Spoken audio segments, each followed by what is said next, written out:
Madam, আপনার দুধটা বের করবেন প্লিজ, খুব ক্ষুধা লাগছে। এই ফকিরের বাচ্চা সর, ইতর অসভ্য। ম্যাডাম দিন না প্লিজ, দেখেই মনে হচ্ছে অনেক টেস্টি। লজ্জা করছে না তোর থেকে বয়সে বড় একটা মেয়েকে এসব বলতে?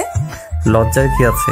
আপনি রাস্তায় আপনার দুধ দেখায় বেড়াবেন আর মানুষ একটু খেতে চাইলেই দোষ। আমার দুধ আমি কাউকে খেতে দেবো না। দিন না ম্যাডাম দুধটা বের করে, এত সুন্দর সাদা টকটকের দুধ দেখেই তো লোভ লাগছে। ছোট লোকের বাচ্চা, আমার বাবা তোকে গ্রাম থেকে তুলে এনেছে, তোকে বাড়িতে কাজ দিয়েছে, আর তুই তার মেয়েকে নোংরা নোংরা কথা বলছিস। রিয়া আসিফকে মারতে গেলেই রিয়ার বান্ধবী রিমি ওকে আটকায়। কি করছিস কি? ছোট মানুষ ভুলে বলে ফেলেছে। তুই আমার বান্ধবী হয়ে ওর হয়ে কথা বলছিস? তুই ভুল বুঝছিস ওকে। কিসের ভুল? তুই শুনিসনি ও আমার দুধ খেতে চেয়েছে? হ্যাঁ, ও দুধ খেতে চেয়েছে ঠিকই, কিন্তু তোর না, তোর ব্যাগে রাখা মিল্ক শেকটা খেতে চেয়েছে। রিমি রিয়ার ব্যাগের বোতল রাখার জায়গা থেকে মিল্ক শেপের বোতলটা বের করে দেখায়। হ্যাঁ, এই দুধটাই তো খাবো। ম্যাডাম তো বান্ধবী ম্যাডামকে বলেছিলেন যে বড় ম্যাডামের দেয়া এই দুধ নাকি খাবেন না, রাস্তায় যে ফেলে দিবেন। খাবার জিনিস ফেলে দেওয়ার দরকার কি ম্যাডাম? আমাকে দিন না, আমি খাই। রিয়া রিমির হাত থেকে বোতলটা নিয়ে আসিফের দিকে ছুঁড়ে মারে। নে খা, ছোট লোকের বাচ্চা। বোতলটা আসিফের গায়ে লেগে মাটিতে পড়ে যায়। মিল্ক শেপ কিছুটা আসিফের জামায় লাগে, বাকিটা মাটিতে ছড়িয়ে যায়। আসিফ হতাশ হয়ে মাটির দিকে তাকিয়ে থাকে। ইস, ফেলে দিলেন, পুরোটা নষ্ট হয়ে গেল। হ্যাঁ, নষ্টই করব। তোর মতো ছোট লোকের বাচ্চার মুখে নেওয়ার চেয়ে নষ্ট করা ভালো। এখন এখান থেকে যা, এখান থেকে এক্ষুনি বের হ আমার চোখের সামনে থেকে। রিয়া, এসব কি করছিস? ও তো সত্যি মিল্ক শেকটার কথাই বলছিল। তুই বিনা কারণে ওকে অপমান করলি, মারলি। চুপ কর রিমি, তুই সব জানতিস, তুই আমাকে ভুল বোঝালি। আর এই ইতরটা প্রথম থেকে ওর কথা বলার ধরনটা সন্দেহজনক ছিল। আমি জানতাম ও বাজে কথা বলছে। ম্যাডাম আমি তো খারাপ কিছু বলিনি, আপনিই ভুল বুঝেছেন। আর বাবা বলেছিল ফেলে দেওয়ার আগে যে কোনো খাবার আমাকে দিতে। তোর বাবার জন্যই তো আজ তোদের এত সাহস। কালই বাবাকে বলে তোকে গ্রামে ফেরত পাঠানোর ব্যবস্থা করব। যা। আসিফ কাঁদো কাঁদো মুখে সেখান থেকে চলে যায়। রিয়া রাগে ফুঁসতে থাকে। রিমি তার দিকে শান্তভাবে তাকায়। রিয়া, তোর না একটু ঠান্ডা হওয়া দরকার। তুই যা করলি সেটা ঠিক হলো না। ছেলেটা সত্যিই নির্দোষ ছিল, আর তোর বাবা তো ওকে ভালোবেসে এনেছেন। তুই এভাবে ছোট লোক বলে অপমান করলি। জানি না রিমি, আমার কেমন যেন অস্বস্তি লাগছিল। ওর কথাগুলো এমনভাবে বলছিল, মনে হচ্ছিল ও তোর শরীরের কথা বলছে, আর তুই সেটাই ধরে নিলি। এটা তোর মানসিকতা রিয়া। সব সময় সব কিছুকে নোংরা চোখে দেখিস না। মানুষটা তার মাতৃভাষা আর সরলতা দিয়ে কথা বলছিল। আমি কি করব এখন? বাবা শুনলে? বাবার কাছে এসব কিছু বলার দরকার নেই। তুই এখন গিয়ে ছেলেটার কাছে সরি বলবি, এটাই একমাত্র উপায়। সরি? আমি কি ওকে? ইম্পসিবল। তুই জানিস তোর অহংকার আর সন্দেহ বাতিক তোকে কি ভুলটা করালো? যা, এখন সরি বল, অথবা কাল যখন তোর বাবা জানবেন তখন এর চেয়েও বড় লজ্জা পেতে হবে। রিয়া কিছুক্ষণ চুপ করে থাকে, তার মুখে অনুশোচনা আর দ্বিধার ছাপ। শেষ পর্যন্ত সে মাথা নেড়ে রিমিকে অনুসরণ করে সেই দিকে হাঁটে যেদিকে আসিফ গিয়েছে। রিয়া তখনও রাগে কাঁপছে। দেখলি রিমি কেমন নাটক করছে? ছোট লোকের বাচ্চা কোথাকার। আমার দুধ যত সব ইতর। রিয়া, তুই বাড়াবাড়ি করছিস। ও সত্যি মিল্ক শেকটা চেয়েছিল, তুই ভুল বুঝেছিস। আর ছোট লোক বলে ওকে অপমান করাটা খুবই জঘন্য কাজ। ও, তোর আবার শুরু হলো সব সময় গরিবদের হয়ে ওকালতি করা। ওরা গরিব বলে তো ওদের এত সাহস, রাস্তায় যাকে তাকে যা খুশি বলতে পারে। ও তোকে নোংরা কথাটা বলেনি, তুই নিজের মন গড়া নোংরামি ওর কথার উপর চাপিয়ে দিয়েছিস। আর তোর বাবার দেওয়া খাবার নষ্ট করলি, এটাও কি ছোট লোকই নয়? আমার জিনিস আমি যা খুশি করব, আর আমি কাউকে সরি টরি বলতে যাব না। আমি জানি ও ইচ্ছে করেই এমন কথা বলেছে যাতে আমি বিব্রত হই। গ্রামের নোংরা বুদ্ধি। তুই নিজের ভুলটা মানবি না? না, ঠিক আছে, চল এবার। তবে মনে রাখিস, তোর এই অহংকার একদিন তোকে বিপদে ফেলবে। প্রিয়া রিমিকে কোনো পাত্তা না দিয়ে হনহন করে হাঁটা শুরু করে। রিমি তার পেছনে যেতে যেতে দেখল আসিফ তখনও একটু দূরে গাছের নিচে বসে আছে, মন খারাপ করে মাটির দিকে তাকিয়ে। রিয়াকে বোঝানো বৃথা, ওর মনে জেদ আর অহংকার এত সহজে ভাঙবে না। ছেলেটা বড্ড কষ্ট পেল। রিমি কিছু দূর হেঁটে গিয়ে আবার ফিরে আসে। রিয়া ততক্ষণে অনেকটাই এগিয়ে গেছে। রিমি আসিফের কাছে যায়। আসিফ শোনো। ম্যাডাম, আপনি? হ্যাঁ শোনো, রিয়া আসলে একটু, ওর মাথাটা গরম ছিল, ও ভুল বুঝেছে। তুমি মন খারাপ করো না প্লিজ। না ম্যাডাম, মন খারাপ করব কেন? আমি তো গরিব, আমাদের তো মান সম্মান থাকে না। আপনারা যা বলবেন তাতেই খুশি থাকতে হয়। এমন কথা বলো না, সবাই সমান। আর তুমি কোনো ভুল করোনি। রিমি ব্যাগ থেকে একটা চকলেট বের করে আসিফের হাতে দেয়। নাও এটা খাও, আর তোমার জামাটা এখানে জল আছে, মুছে নাও। আসিফ কৃতজ্ঞতা ভরে চকলেটটা নেয় এবং রিমিকে দেখে মুগ্ধ হয়। আপনি খুব ভালো ম্যাডাম। আপনি রিয়া ম্যাডামের মতো নন। রিয়াও ভালো, ও ভিতরে অনেক রাগ আর জেদ জমে আছে, তাই হয়তো এমন করে। তুমি ওর কথাগুলো মনে রেখো না, কেমন? আর হ্যাঁ, রিয়া কাল হয়তো ওর বাবাকে বলতে পারে, যদি জিজ্ঞেস করে তুমি কিন্তু বলবে যে তুমি মিল্কশেকটাই চেয়েছিলে। ঠিক আছে ম্যাডাম। রিমি তাকে সান্ত্বনা দিয়ে রিয়াকে অনুসরণ করে। রিয়া তখনও রাগে ফুঁসছে এবং রিমিকে দেখে বিরক্তি প্রকাশ করে। কোথায় ছিলি তুই এতক্ষণ? চল তাড়াতাড়ি, দেরি হয়ে যাচ্ছে। চল। রিয়া তখনও তার জেদে অটল, আর আসিফ তার সরলতা এবং অপমান নিয়ে একা বসে। এই ঘটনা রিয়াকে শিক্ষা দেবে না, বরং তার জেদ আরও বাড়িয়ে দেবে। সে নিজেকে সঠিক প্রমাণ করার জন্য নতুন পথ খুঁজবে। বাড়ি ফিরে রিয়া সোজা তার বাবা রায়হান সাহেবের কাছে যায়। রায়হান সাহেব তখন নিজের স্টাডি রুমে বসে খবরের কাগজ পড়ছিলেন।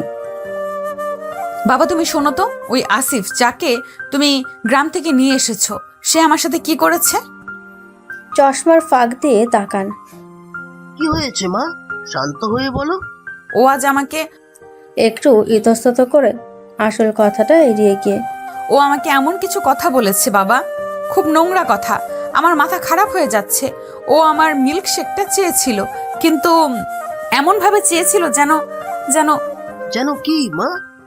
যেন ও আমার কথাটা প্রায় মুখ ফসকে বেরিয়ে আসছিল, কিন্তু রিয়া কৌশল করে যেন ও আমার খুব ব্যক্তিগত কিছু একটা চেয়ে বসেছে। আমি ওকে বকলাম, বোতলটা ছুঁড়ে মারলাম, আর ও আমাকে কি বললো জানো? ছোট লোকের বাচ্চা বললে কি হবে? চশমা খুলে টেবিলে রাখেন রায়হান সাহেব, গম্ভীরভাবে বলেন। রিয়া, তুমি কাউকে ছোট লোক বলেছো? হ্যাঁ বলেছে তো, কি হয়েছে? ও তো ছোট লোকই, বাবার কাজের লোক। রিয়া, আর একবার যদি তোমার মুখে এই ছোট লোক শব্দটা শুনি, আমার থেকে খারাপ আর কেউ হবে না। আসিফ আমার কর্মচারী নয়, সে আমার আশ্রিত। আর সবার আগে সে একজন মানুষ, তোমার মতোই।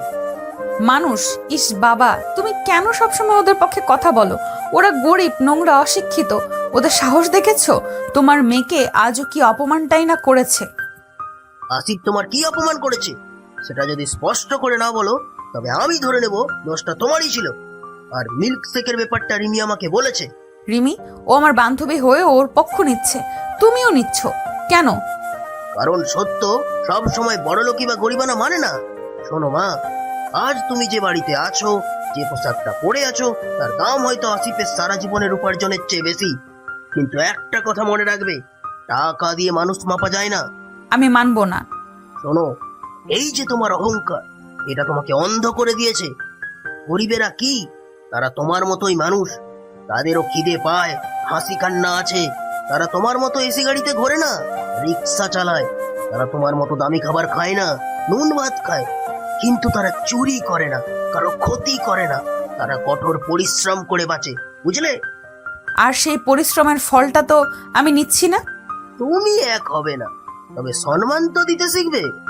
আসিফ যা চেয়েছে তা যদি তোমার শরীর থেকে বের হওয়া কিছু হতো তবে তোমার রাগটা করাটা স্বাভাবিক ছিল, কিন্তু সেটা ছিল মিল্ক শেক।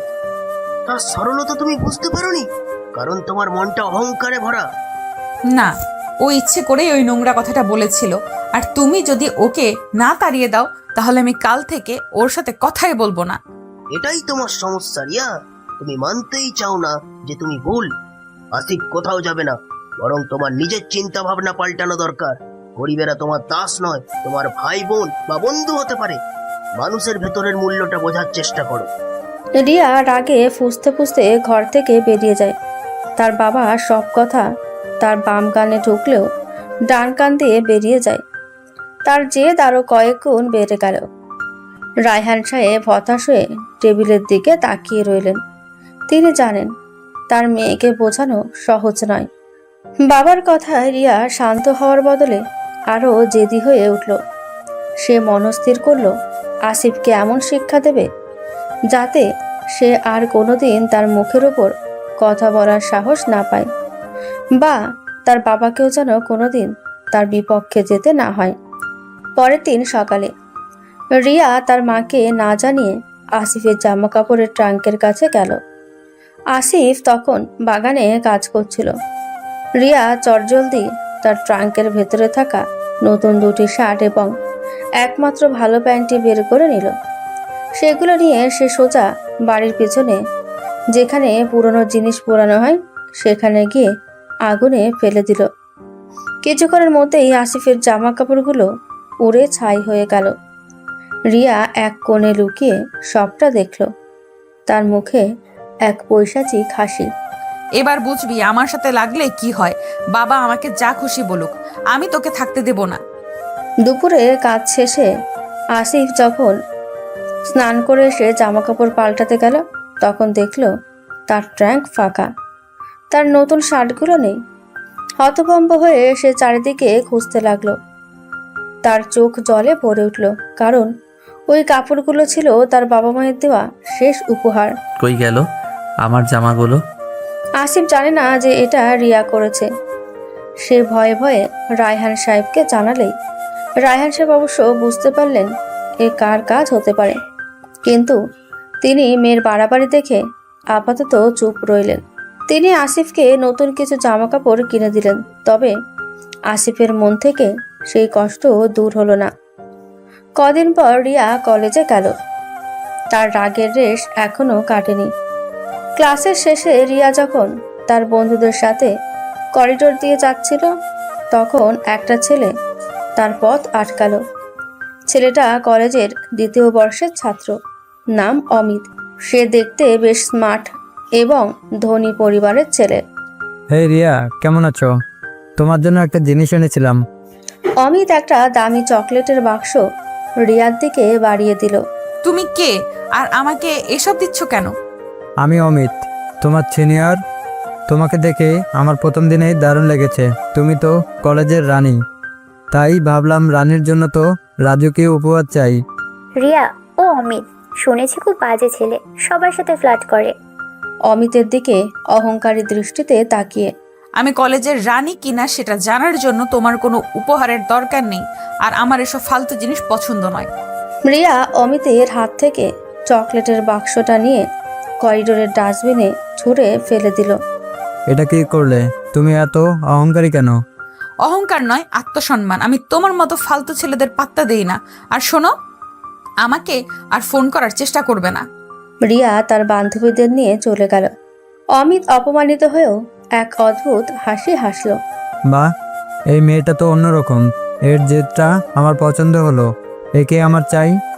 তুমি আমাকে পাত্তা দিলে না রিয়া। তোমার এই অহংকারেই আমি ভাঙবো। দেখা যাক তুমি কতদিন আমাকে এড়িয়ে যেতে পারো। রিয়া কলেজ থেকে বেরিয়ে গেল। তার মনে আসিফের ওপর জেদ আর অমিতের দেওয়া অপমানের মিশ্র প্রতিক্রিয়া। সে বুঝতেই পারল না তার অহংকার তাকে এক নতুন সমস্যার দিকে ঠেলে দিচ্ছে। এরপর দিনগুলো অন্যরকম হতে শুরু করলো। রিয়া যতবার অমিতকে এড়িয়ে চলতে চাইতো, অমিত ততবারই নতুন কোনো কৌশলে তার কাছাকাছি আসতো। সে রিয়ার ক্লাস টাইমিং, রুটিন, এমনকি পছন্দের জায়গাগুলো জেনে নিল। একবার রিয়া কলেজ ক্যান্টিনে বসেছিল। অমিত সেখানে এসে তার পছন্দের কোল্ড কফি আর একটা দামি চিজ কেক এনে দিল। এটা তোমার জন্য, জোর করব না। খেতে ইচ্ছে না হলে ফেলে দিতে পারো। তবে একটা কথা, আমি তোমাকে সত্যি পছন্দ করি। আমি তোমার মতো আত্মবিশ্বাসী এবং স্পষ্টবাদী মেয়ে আগে দেখিনি। অমিতার চোখে এবার কোনো ফ্ল্যাটিং ছিল না, ছিল এক ধরনের মুগ্ধতা। রিয়া কিছুটা নরম হলো। এত দামি একটা উপহার ডাস্টবিনে ফেলার রুচি হলো না। থ্যাঙ্কস, কিন্তু আমার কাছে কেন আসছো? আমি তোমাকে পাত্তা দিই না। আমি হার মানতে শিখিনি। তোমার অহংকার আমাকে আরও আকর্ষণ করে, তোমার রাগ, তোমার জেদ সবই আমার ভালো লাগে। আমি তোমার ভেতরের নরম মানুষটাকে দেখতে চাই। অমিতের ভিন্ন কৌশল রিয়াকে ছুঁয়ে গেল। সে এতদিন ধরে শুনে এসেছে যে সে অহংকারী, বাজে, কিন্তু অমিত তার অহংকারকে প্রশংসা করছে। রিয়ার মনের গভীরে থাকা জেদটা এবার গলতে শুরু করলো। সে চিজ কেকটার এক টুকরো খেলো। রিমি পরে রিয়াকে একা পেয়ে, রিয়া, তোর কি হলো? তুই কেন ওকে পাত্তা দিচ্ছিস? ও একটা প্লে বয়, ওর কাছে সব মেয়েই খেলার পুতুল। ও রিমি, তুমি তো সব সময় খারাপ কিছু খুঁজে পাস। আমি তো অন্যদের মতো নয়। ও আমার যেটা সম্মান করে। আর শোন, আমাকে পটানো অত সহজ নয়। আমি ওকে দিয়ে ওর নোংরা অহংকার ভাঙবো। তুই আগুন নিয়ে খেলছিস, ও তোর অহংকার ভাঙবে, তুই ওর নয়। ও যে তোকে ধীরে ধীরে নিজের জালে জড়াচ্ছে, তুই সেটা বুঝতে পারছিস না। দেখি কি করতে পারে। আমি ওর সাথে মিশবো, কারণ ও স্মার্ট আর ধনী। আর তোর এসব ফালতু উপদেশ আমার দরকার নেই। এরপর থেকে রিয়া আর অমিতের মেলামেশা বাড়তে লাগলো। অমিত রিয়ার জন্য দামি দামি উপহার আনত, কলেজে তার প্রশংসা করত, আর রিয়াকে স্পেশাল ফিল করাতো। রিয়ার মনে হতে লাগলো অমিতই একমাত্র ছেলে যে তাকে ঠিকভাবে বুঝেছে। তার বাবার কাছেও যে সম্মান পায়নি, অমিতের কাছে সে সেটা পাচ্ছে। এক সন্ধ্যায় কলেজ শেষ হওয়ার পর অমিত রিয়াকে তার গাড়িতে করে একটা নির্জন কফি শপে নিয়ে গেল। পরিবেশটা ছিল খুব রোমান্টিক। রিয়া, আমি আর থাকতে পারছি না। আমি তোমাকে মন থেকে ভালোবাসি। তুমি আমার জীবনের সব থেকে মূল্যবান সম্পদ হতে পারো। অমিত রিয়ার হাত ধরে। রিয়ার মনে তখন এক অন্যরকম অনুভূতি। তার অহংকার, জেদ সব কিছু যেন অমিতের ভালোবাসার কাছে হার মানছিল। সে এতদিন ধরে যে মনোযোগ আর প্রশংসার কাঙাল ছিল, অমিত তাকে সেটাই দিয়েছিল। আমিও তোমাকে পছন্দ করতে শুরু করেছি অমিত। সেই দিনই তারা আনুষ্ঠানিকভাবে সম্পর্কে জড়ালো। রিমি এই সম্পর্ক মেনে নিতে পারল না। সে রিয়াকে বারবার সতর্ক করলো। রিয়া, তুই বড় ভুল করছিস। ও তোকে ব্যবহার করবে। তুই অন্ধ হয়ে গেছিস। তুই আমার জীবনে নাক গলাবি না। আমার জীবন আমি যা খুশি করব। তুই আমার ভালো চাস না। আমার মনে হচ্ছে অমিতই একমাত্র যে আমাকে ভালোবাসে। রিয়া নিজেকে সঠিক প্রমাণ করতে গিয়ে অমিতের গভীর ভালোবাসার ফাঁদে পা দিল। তার জেদ এবার তাকেই বিপদে ফেলল। অন্যদিকে আসিফ তখনও রায়হান সাহেবের বাড়িতে কাজ করে চলেছে। রিয়া তার ক্ষতি করে তৃপ্তি পেলেও আসিফের ওপর তার রাগ কমার বদলে যেন আরও বেড়ে গেল। সে চাইতো আসিফ যেন বাড়ি ছেড়ে চলে যায়। রিয়া আর অমিতের প্রেম ধীরে ধীরে গাঢ় হলো। তারা প্রায়ই কলেজের বাইরে দেখা করত। রিয়া অমিতের মনোযোগে ভেসে যাচ্ছিল, আর তার অহংকার তাকে অন্ধ করে রেখেছিল। অন্যদিকে আসিফ নীরবে তার কাজ করে যাচ্ছিল। রিয়া মাঝে মাঝে ইচ্ছাকৃতভাবে অমিতের সাথে ঘনিষ্ঠ হওয়ার দৃশ্য এমনভাবে তৈরি করত যাতে আসিফ তা দেখতে পায়। একদিন বিকেলে আসিফ বাজার থেকে ফিরছিল। কলেজের পেছনের গলিতে একটা কফি শপের কাছে সে দেখল অমিত আর রিয়া গাড়িতে বসে গল্প করছে। আসিফ পাশ দিয়ে যাওয়ার সময় একটু উঁকি দিল। তার চোখ আটকে গেল অন্য একটা দৃশ্যে। অমিতের গাড়ি থেকে একটু দূরেই একটা মোটরসাইকেলে বসেছিল একটা মেয়ে। আসিফ লক্ষ্য করল অমিত রিয়ার কাছ থেকে বিদায় নিয়ে গাড়ির পেছনের লুকিং গ্লাসে রিয়াকে দেখছিল, আর রিয়া তার চলে যাওয়া দেখছে। রিয়া একটু দূরে যেতেই অমিত দ্রুত গতিতে মোটরসাইকেলে বসা মেয়েটির কাছে গেল। আসিফ দেখল অমিত খুব অস্বাভাবিকভাবে বিশ্রী নজরে মেয়েটির হাত ধরল, হাসি ঠাট্টা করলো এবং মেয়েটিকে জড়িয়ে ধরে বিদায় নিল। মেয়েটির মুখেও হাসির ঝলক আসি স্পষ্ট বুঝতে পারল। অমিত শুধু রিয়ার সাথেই নয়, অন্য মেয়ের সাথেও সম্পর্ক রাখছে। এ কি, রিয়া ম্যাডামের সাথে প্রেম করছে, আবার অন্য মেয়ে? এই ছেলেটা তো ভালো নয়। রিয়া ম্যাডামকে তো জানিয়ে দিতে হবে। আসিফ দ্রুত সাইকেল ঘুরিয়ে অমিতের পিছু নিল। অমিত যখন একা একটা নির্জন পার্কিং লটে তার গাড়ি রাখছিল, তখন আসিফ তার সামনে গিয়ে দাঁড়ালো। এই শুনুন, আপনি রিয়া ম্যাডামের সাথে কি করছেন? কে রে তুই? এই ছোট লোক সর। আমি রায়হান সাহেবের বাড়িতে কাজ করি। আপনি রিয়া ম্যাডামকে ঠকাচ্ছেন। আমি দেখলাম আপনি অন্য মেয়ের সাথেও। ও বুঝেছি, তুই তো সেই ঘরের চাকর। শোন রিয়া, আমার গার্লফ্রেন্ড, আর আমি কার সাথে মিশবো না মিশবো সেটা আমার ব্যাপার, তুই কি আমাকে বলার? আমি রিয়া ম্যাডামকে সব বলে দেব। আপনি ভালো লোক নন। আসিফের কথায় অমিতের চোখ জ্বলে উঠল। সে বুঝতে পারল এই গরিব ছেলেটা তার প্ল্যানে বাধা দিতে পারে। আসিফের কাঁধে হাত রেখে ফিসফিস করে, দেখ, তুই যদি রিয়াকে কিছু বলতে যাস তাহলে তোর কি হবে তা তুই নিজেও জানিস না। আমি তোকে এমন ফাঁসাবো যে তোর বাবা তোকে রাস্তা থেকে তুলে এনেও বাঁচাতে পারবে না। আসিফ ভয় পেল, কিন্তু তবুও পিছু হটতে চাইল না। আমি ভয় পাই না। আমি রিয়া ম্যাডামকে সত্যিটা বলবই। অমিত মুহূর্তের মধ্যেই একটা পরিকল্পনা এঁটে ফেলল।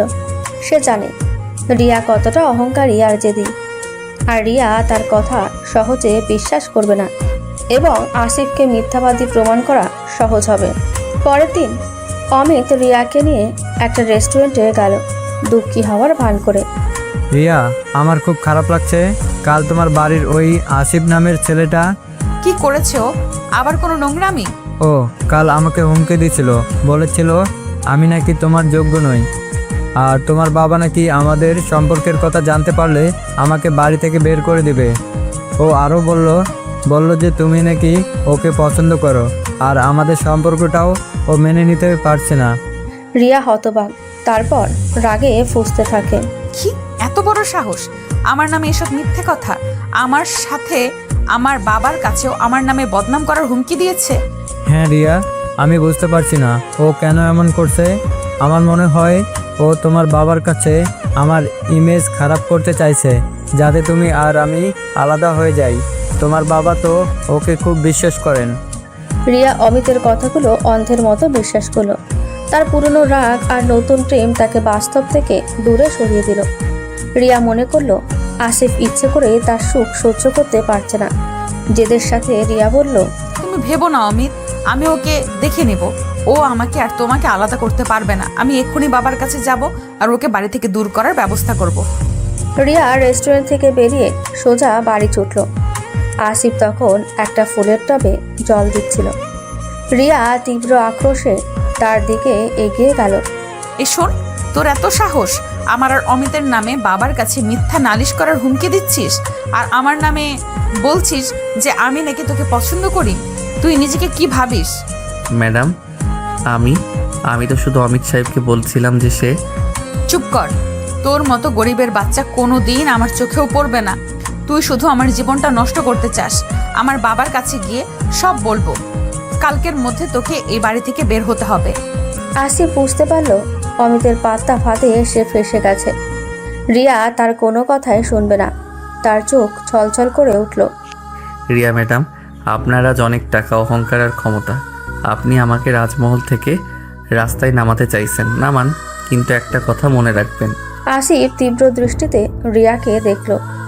একদিন আপনারও অহংকার ভাঙবে, আর আপনারও এই রাজমহল থেকে রাস্তায় নামার দিন আসবে।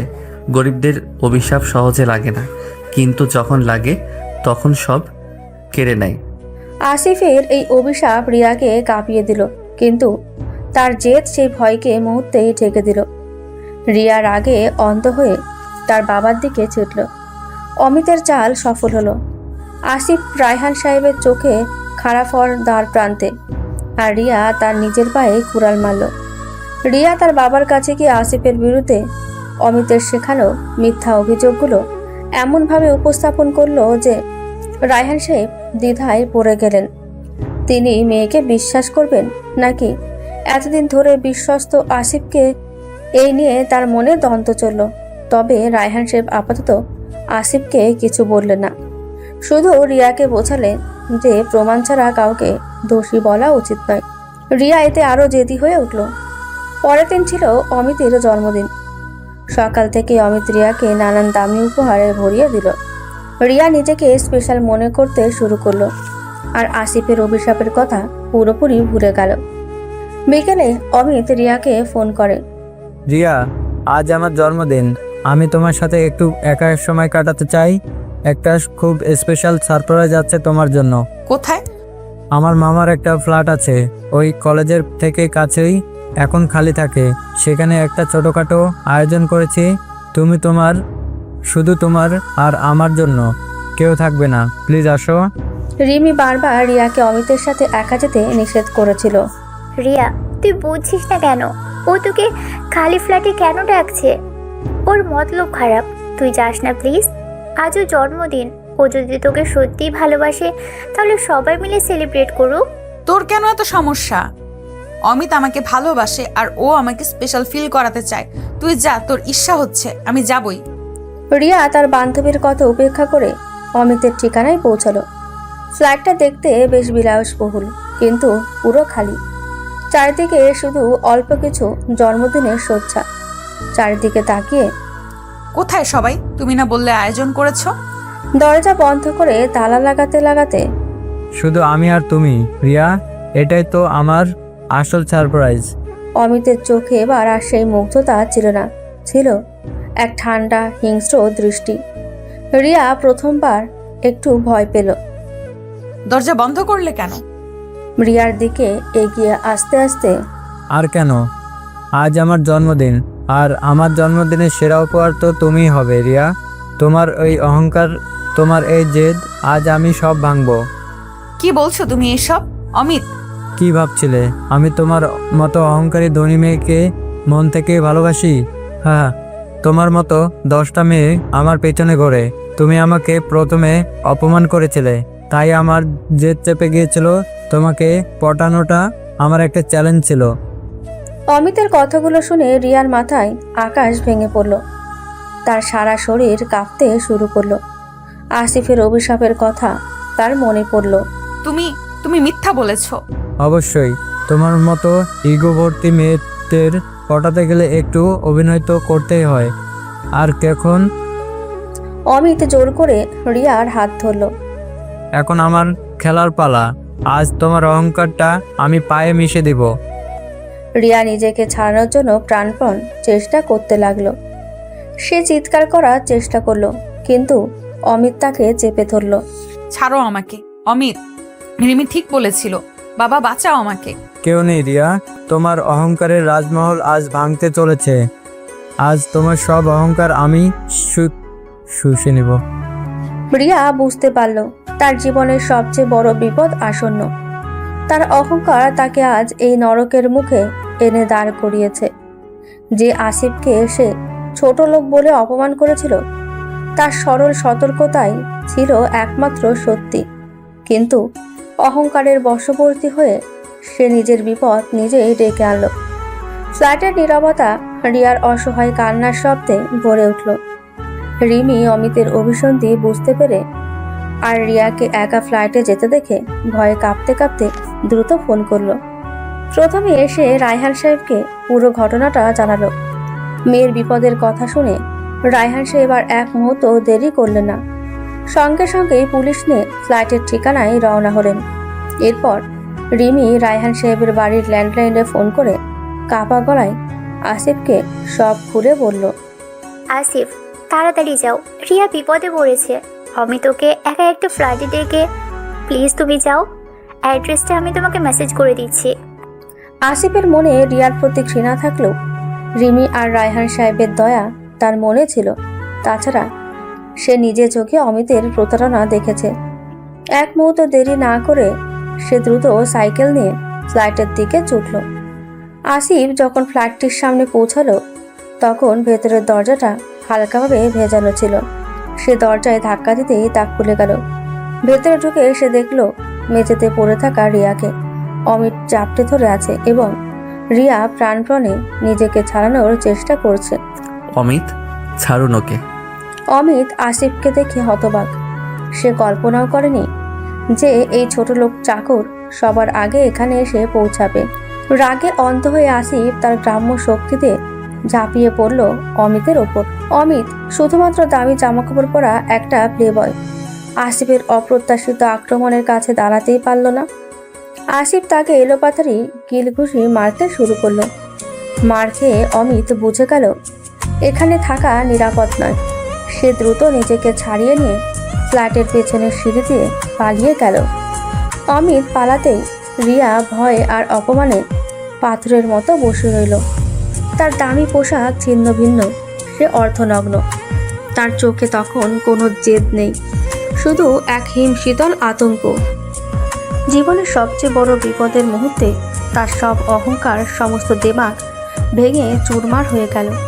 হাঁপাতে হাঁপাতে রিমার দিকে তাকিয়ে, ম্যাডাম আপনি? হাঁপাতে হাঁপাতে রিয়ার দিকে তাকিয়ে আসিফ আর কথা শেষ করতে পারল না। রিয়া নিজেকে সামলাতে না পেরে তার সমস্ত ভয় আর অপমান নিয়ে এক ঝটকায় উঠে আসিফের বুকে আছড়ে পড়ল। সে তার ত্রাতা আসিফকে শক্ত করে জড়িয়ে ধরে হাউমাউ করে কাঁদতে শুরু করলো। তার কাছে তখন আসিফ কোনো চাকর নয়, সে কেবল একজন মানুষ, তার জীবন বাঁচানো একমাত্র অবলম্বন। ঠিক এই মুহূর্তেই ফ্ল্যাটের মূল দরজা সজোরে ভেঙে গেল। চিৎকার করে রিয়া, মা। রায়ান সাহেব পুলিশ নিয়ে ভেতরে প্রবেশ করলেন, কিন্তু ঘরের ভেতরে দৃশ্যটি দেখে তিনি থমকে গেলেন। অর্ধনগ্ন অবস্থায় তার মেয়ে একজন চাকরের বুকে আশ্রয় নিয়েছে, আর সেই চাকরটিও বিপর্যস্ত, যেন কোনো ঘনিষ্ঠ মুহূর্তের পর ধরা পড়েছে। রায়হান সাহেবের চোখ বিস্ময় আর সন্দেহে বড় হয়ে গেল। এর কিছুক্ষণের মধ্যেই কোত্থেকে যেন কয়েকজন সাংবাদিকও খবর পেয়ে ফ্লাইটে ঢুকে পড়ল। অমিতের পালিয়ে যাওয়া কিংবা রিয়ার ওপর আক্রমণের চেষ্টা কোনো কিছুই কেউ দেখল না। তাদের চোখে পড়ল শুধু একটাই দৃশ্য, শিল্পপতি রায়হান সাহেবের মেয়ে তার বাড়ির কর্মচারীর সাথে ঘনিষ্ঠ অবস্থায়। সাংবাদিকরা মুহূর্তে ঘটনাকে অন্য মোড় দিল। তাদের সংবাদ শিরোনামে তৈরি হলো, শিল্পপতির মেয়ে শ্লীলতাহানি, চাকরের সাথে অবৈধ সম্পর্ক, ফ্ল্যাটে প্রেমিকের আবির্ভাব। পুলিশ আসিফকে ঘিরে ধরল। রায়হান সাহেব সমাজের চোখে কলঙ্ক, মেয়ের প্রতি চরম হতাশা এবং অপমান নিয়ে সেই হতবাক দৃশ্যটির দিকে তাকিয়ে রইলেন। আসিফের অভিশাপ সত্য হলো, রিয়ার অহংকার ভাঙল, আর সমাজের চোখে সে তার ঘৃণিত ছোটলোক চাকরের সাথে একই রাস্তায় নেমে এলো। কেউ বিশ্বাস করল না যে আসিফ রিয়াকে বাঁচিয়েছে। সবাই ধরে নিল বাড়ির চাকরের সাথে রিয়া স্বেচ্ছায় এই সম্পর্ক তৈরি করেছে। সেই দিনের ঘটনার পর রায়হান সাহেবের রাজমহলে যেন শ্মশানের নীরবতা নেমে এলো। সংবাদপত্র ও টিভিতে একের পর এক কুরুচিকর খবর প্রকাশিত হতে লাগলো। শিল্পপতির মেয়ের কুকীর্তি, বাড়ি চাকরের সাথে অবৈধ প্রেম, এইসব শিরোনাম রায়হান সাহেবের ব্যবসা ও সামাজিক মর্যাদাকে ধূলিসাৎ করে দিল। পুলিশ তদন্তে অমিতকে খুঁজে পাওয়া গেল না, কিন্তু কেউ বিশ্বাস করল না আসিফ রিয়াকে বাঁচিয়েছিল। রায়হান সাহেব বুঝতে পারলেন একমাত্র পথ হলো পরিস্থিতিকে সামলানো। স্টাডি রুমে বসে ক্লান্ত ও বিধ্বস্ত স্বরে, মান সম্মান সব শেষ, এ সমাজের মুখ দেখানোর উপায় নেই। রিয়া, তোমার অহংকার আজ আমার সবটুকু কেড়ে নিল। রিয়া তখন তার ঘরে।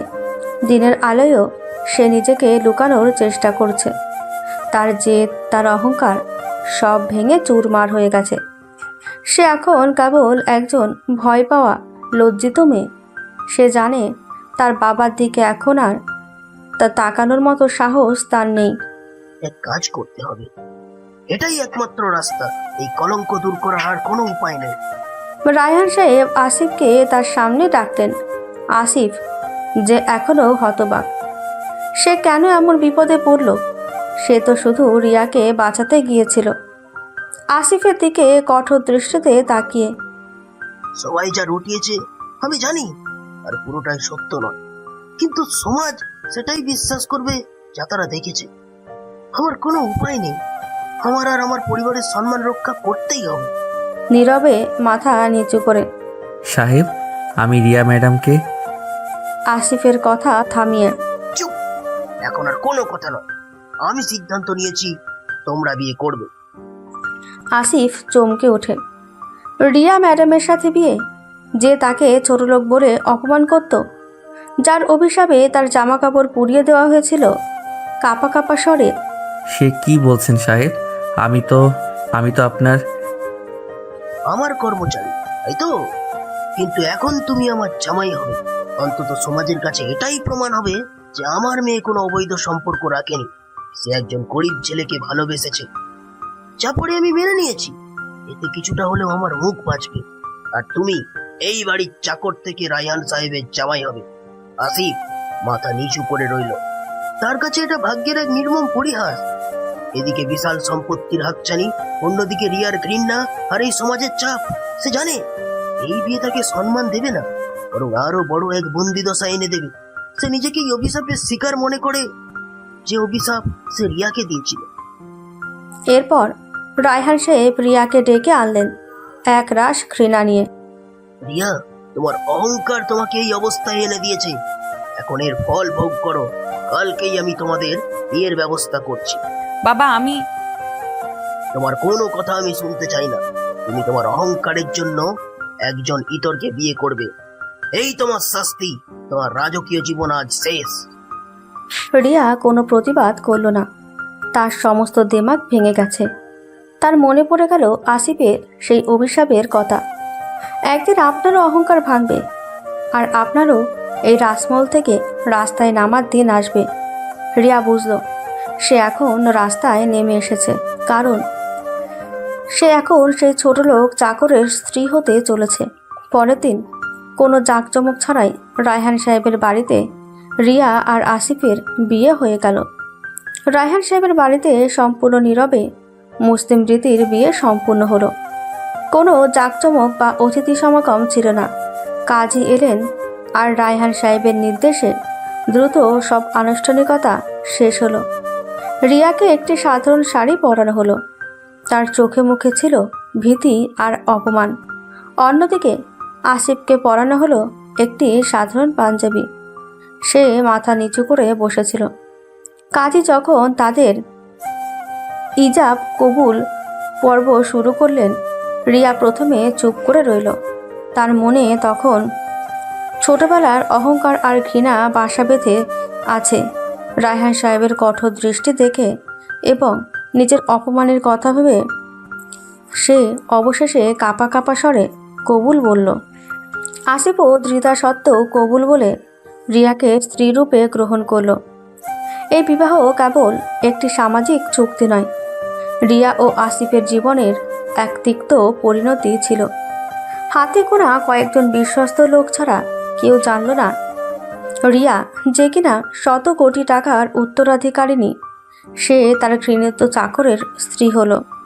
রিয়া চুড়ি গহনা পরে মাথায় ঘোমটা টেনে বসল।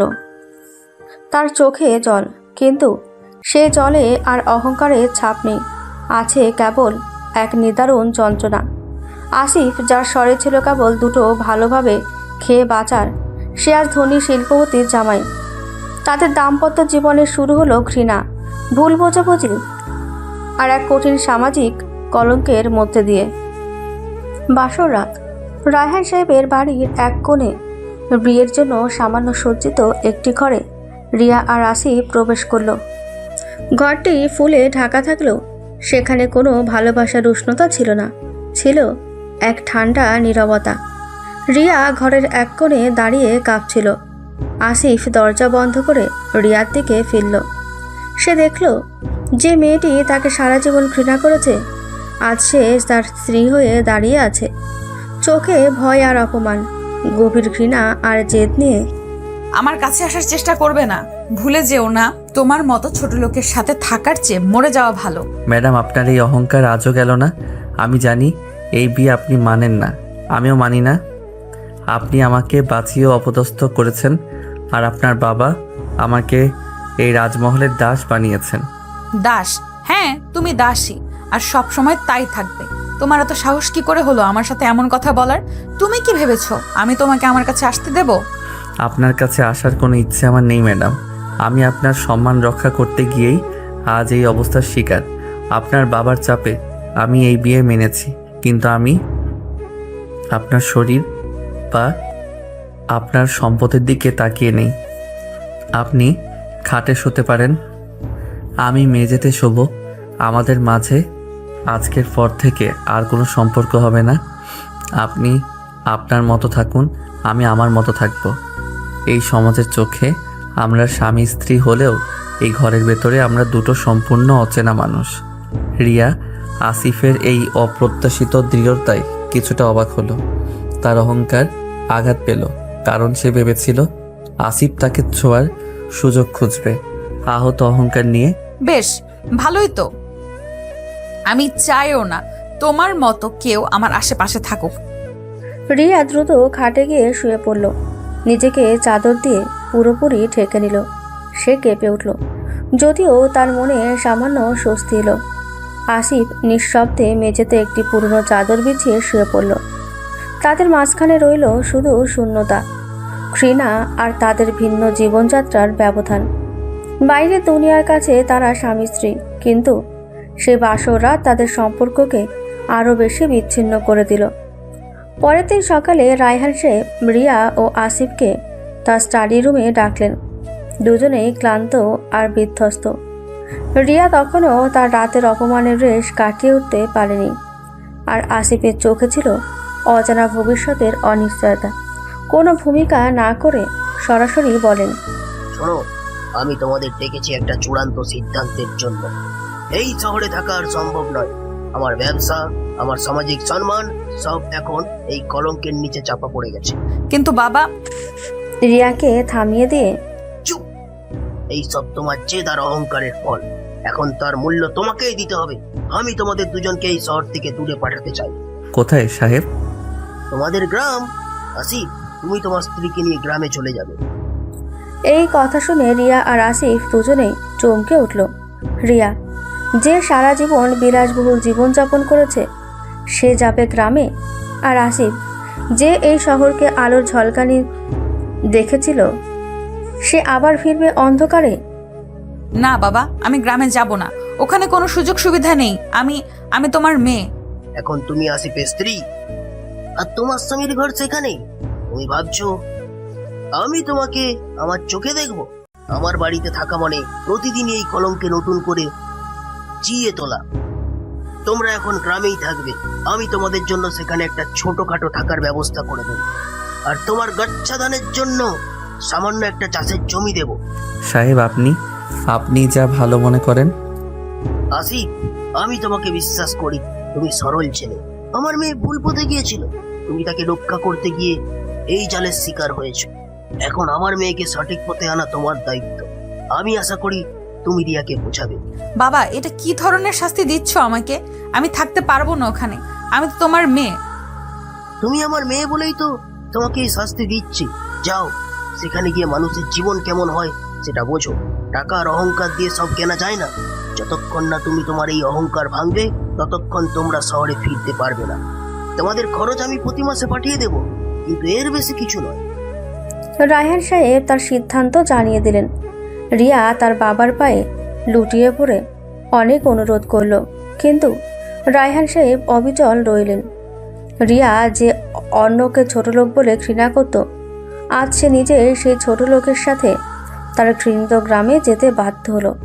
তার রাজত্ব শেষ হলো, শুরু হলো কঠিন এক নতুন জীবন। রায়হান সাহেবের সিদ্ধান্তের পর রিয়া আর আসিফের হাতে সময় ছিল না।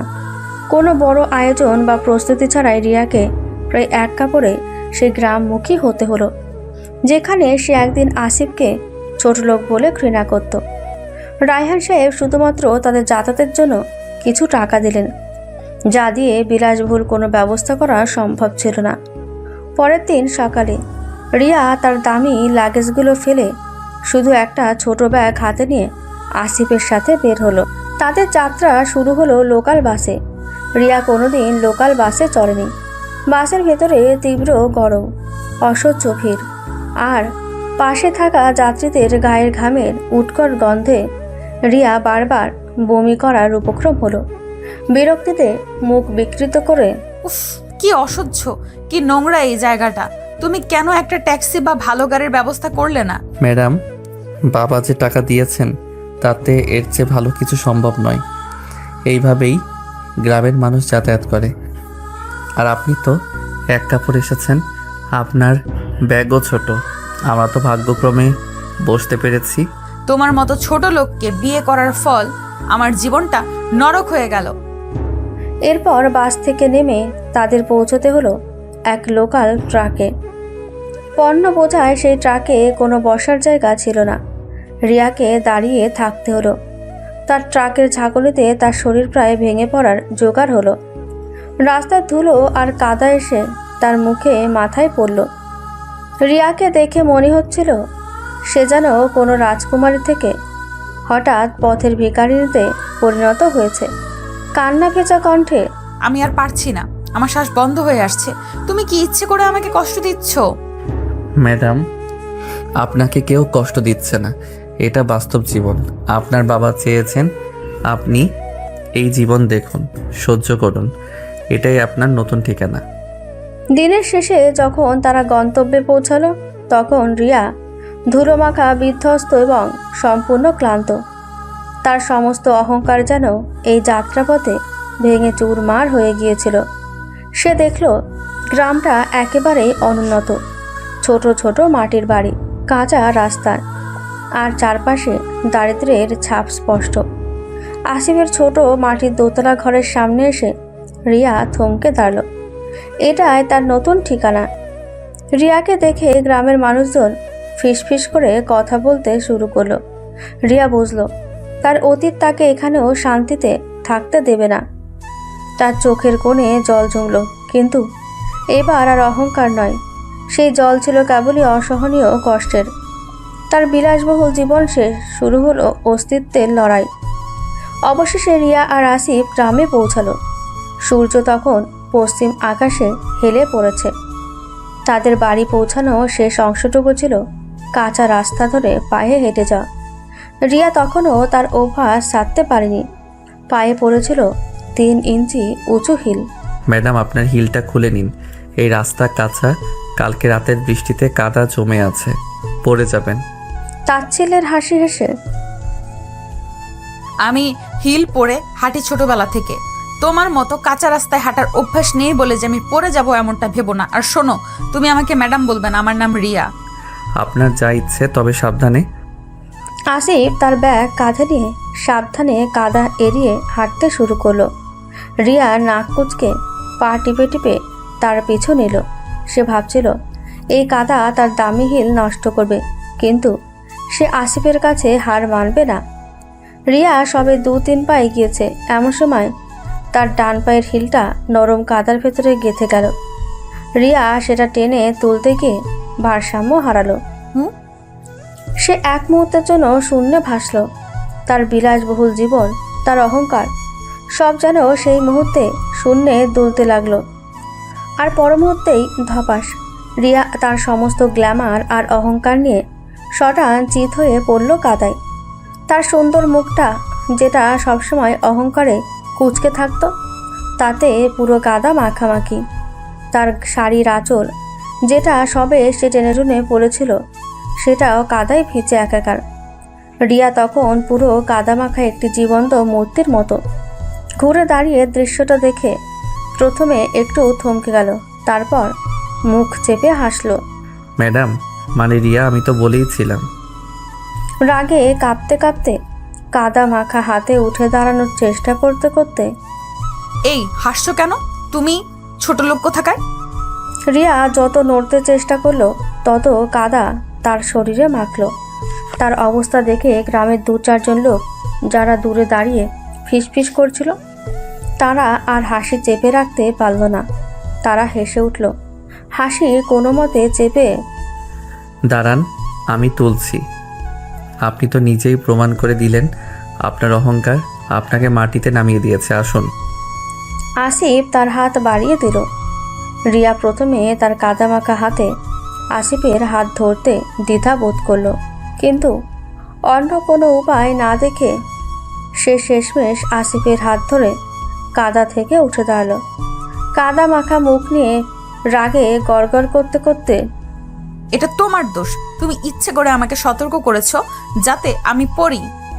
আমি তো চেয়েছিলাম আপনি আপনার অহংকার বলে সতর্ক হন, কিন্তু আপনার অহংকারই আপনাকে মাটিতে নামালো। এখন চলুন, এই অবস্থাতেই বাড়ি যেতে হবে। আর আপনার এই ম্যাডামগিরি গ্রাম পর্যন্ত আসেনি। কাদা মাখা রিয়া আর নীরবে হাঁটা আসিফকে দেখে গ্রামের মানুষজন হাসতে লাগলো। রিয়া বুঝলো তার শাস্তি আরও কঠোর হচ্ছে। তার দামি হিলজোড়া কাদার মধ্যে গেঁথে পড়ে রইল, তার অহংকারের শেষ প্রতীক হিসেবে। কাদার মধ্যে পড়ে যাওয়ার চরম অপমানের পর রিয়া কোনো মতে আসিফের বাড়িতে পৌঁছালো।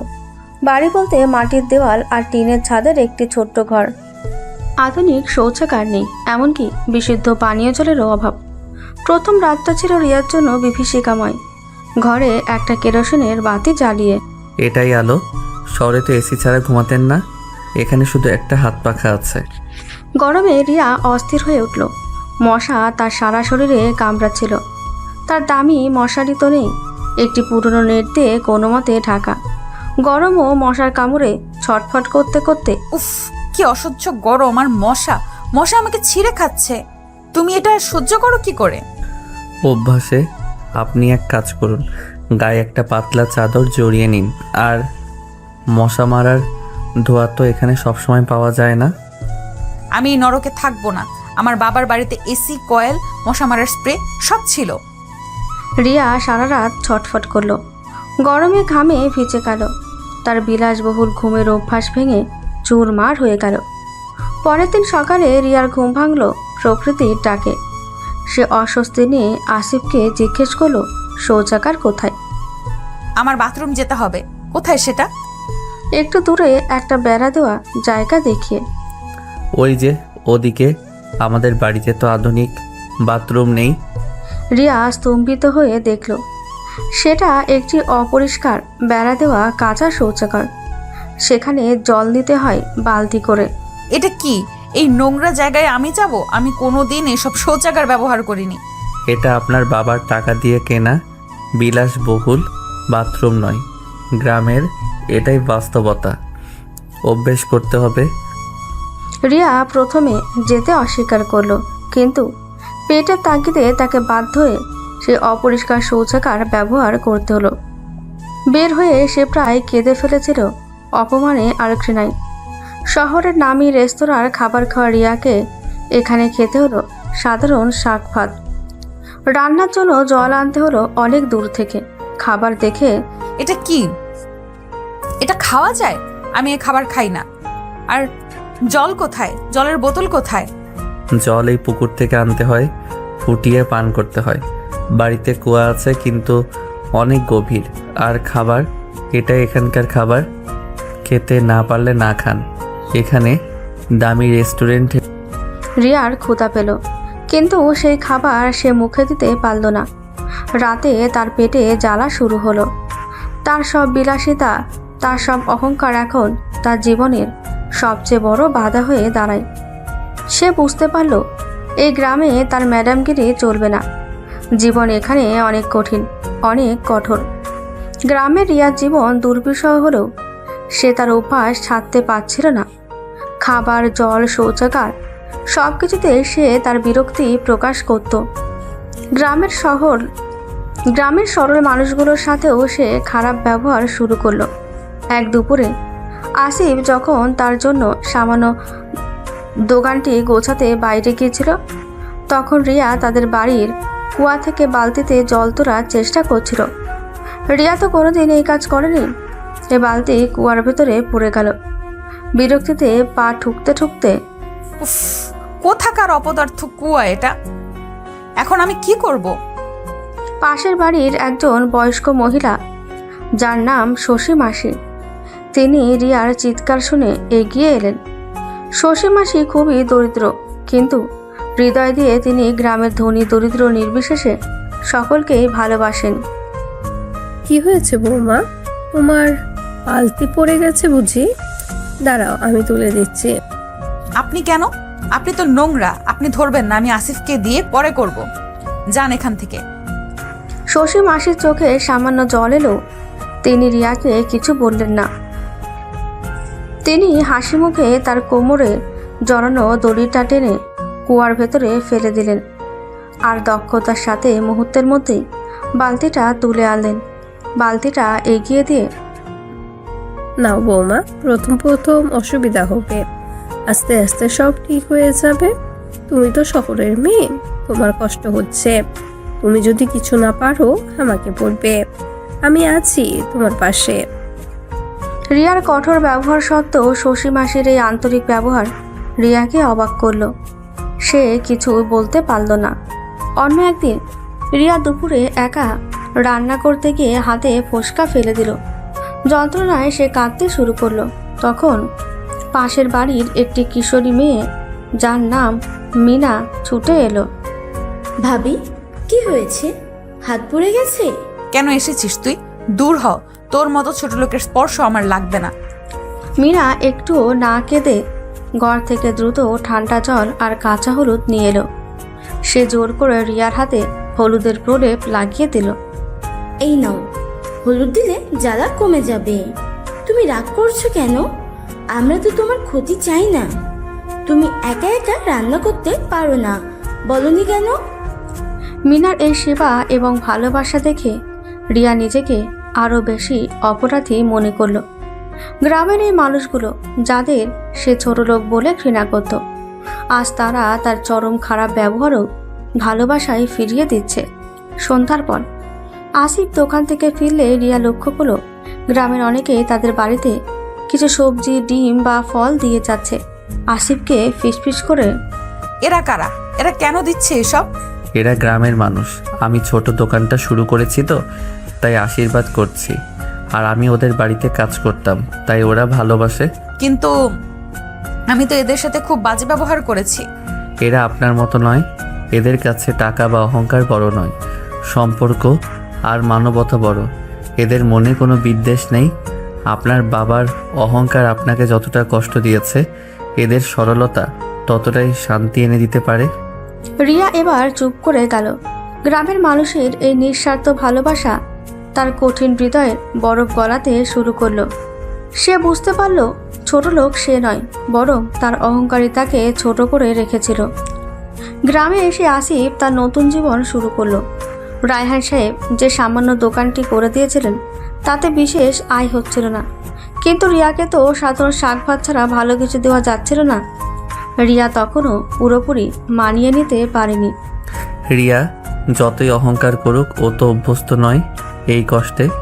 শহরের মেয়ে ভালো কিছু খাবার না পেলে অসুস্থ হয়ে পড়বে। একদিন সকালে আসিফ তার দোকান বন্ধ রাখল। সে সোজা গ্রামের মাঠে চলে গেল। গ্রামের মানুষেরা তাকে দেখে অবাক হলো। আসিফ একজন দিনমজুরের সাথে কথা বলে তার জমিতে সারাদিনের জন্য কাজ শুরু করলো। কাঠফাটা রোদে কোদাল চালাতে গিয়ে আসিফের শরীর দিয়ে দরদর করে ঘাম ঝরতে লাগলো। তার শহরের বাবুগিরির সামান্য ছাপটুকু মুছে গেল কঠোর পরিশ্রমে। সারাদিনের অক্লান্ত পরিশ্রমে তার পিঠ হাত ব্যথা হয়ে গেল। সন্ধ্যা নামার আগেই সে তার মজুরি পেল, সামান্য কিছু টাকা। সেই টাকা হাতে নিয়ে আসিফ সোজা বাজারে গেল। সে বাজারে সব থেকে ভালো জিনিসগুলো খুঁজল। রিয়া শাক ভাত খেতে পারেনি, তাই সে ভালো দেখে কিছু মাছ আর একজোড়া ভালো মুরগি কিনল। এরপর সে রিয়াকে পরার জন্য একটি নতুন কিন্তু সাধারণ সুতির শাড়ি কিনল। শাড়িটা দেখে তার মনে পড়ল রিয়া সবসময় দামি লেহেঙ্গা বা ডিজাইনার ড্রেস পরত, তবুও তার সাধ্যমতো এটাই সেরা। আসিফ যখন বাড়ি ফিরল তখন তার শরীর ক্লান্তিতে ভেঙে পড়েছিল। তার জামাকাপড় কাদা আর ঘামে ভেজা, হাতে মাছ, মুরগি আর শাড়ির প্যাকেট। অবাক হয়ে, তুমি কোথায় গিয়েছিলে সারাদিন, আর তোমার এই অবস্থা কেন? দোকানে তো তেমন বিক্রি নেই, তাই ভাবলাম যদি দিন মজুরের কাজ করে কিছু টাকা আসে দিনমজুর তুমি? কিন্তু কেন? তোমার শরীর খারাপ করবে তো। হাতে থাকা জিনিসগুলো এগিয়ে দিয়ে এটা তোমার জন্য। তুমি ভালো কিছু খেতে পারছিলে না, আর তোমার শাড়িও কাদায় নষ্ট হয়ে গেছে, তাই একটা শাড়ি কিনলাম। রিয়া মাছ আর মুরগি দেখেও ততটা অবাক হলো না যতটা হলো শাড়ির প্যাকেট আর আসিফের বিধ্বস্ত চেহারা দেখে। আসিফ তার জন্য সারাদিন মাঠে কাজ করেছে, যে রিয়া তাকে চোরলোক বলে ঘৃণা করত। আজ সে আসিফ তার ভালো থাকার জন্য নিজের শরীরকে কষ্ট দিচ্ছে। রিয়ার চোখে জল এসে গেল। সেই জল অহংকার বা অপমানের জন্য নয়, বরং অনুশোচনা আর নতুন উপলব্ধির। আমার জন্য এত কষ্ট করার কি দরকার ছিল? তুমি তো আমার প্রতি রাগ দেখাতে পারতে। রাগ দেখিয়ে কি হবে রিয়া? আপনি আমার স্ত্রী, আপনার কষ্ট হচ্ছে সেটা আমি সহ্য করতে পারি না। আমি তো শুধু একজন মানুষ, আর আপনি আমার কাছে আপনার অহংকার নয়, আপনি সব। রিয়া এবার আর কোনো বাজে কথা বলতে পারল না।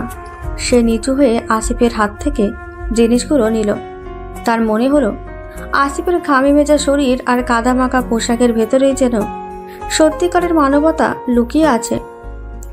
সেই রাতে রিয়া সেই নতুন শাড়িটা পরে আসিফের রান্না খাবার রান্না করলো। প্রথমবার তাদের রান্নাঘরে ভালোবাসার গন্ধ ছড়ালো। দিন যেতে থাকলো।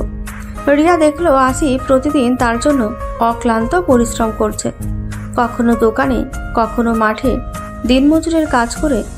সে যেটুকু উপার্জন করে তার বেশিরভাগটাই রিয়ার স্বাচ্ছন্দ্যের জন্য খরচ করে।